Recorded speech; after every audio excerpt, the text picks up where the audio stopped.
ವಾಸ್ತು ಪ್ರಕಾರ ಮನೆಯ ಯಾವ ದಿಕ್ಕಿನಲ್ಲಿ ಏನಿರಬೇಕು? Master bedroom.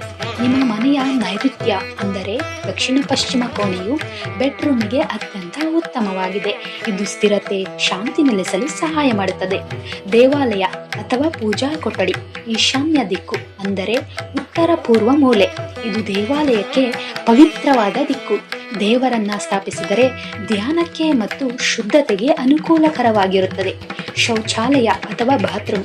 ವಾಯುವ್ಯ ಅಂದರೆ ಉತ್ತರ ಪಶ್ಚಿಮ ದಿಕ್ಕಿನಲ್ಲಿ ಶೌಚಾಲಯದ ನಿರ್ಮಾಣ ಉತ್ತಮ ಸ್ಥಳ. ಇದು ನಿಷ್ಕರ್ಷಣಾ ಶಕ್ತಿಗೆ ಸಂಬಂಧಿಸಿದ ದಿಕ್ಕು. ಅಡುಗೆ ಮನೆ, ಅಗ್ನಿಕೋಣೆ.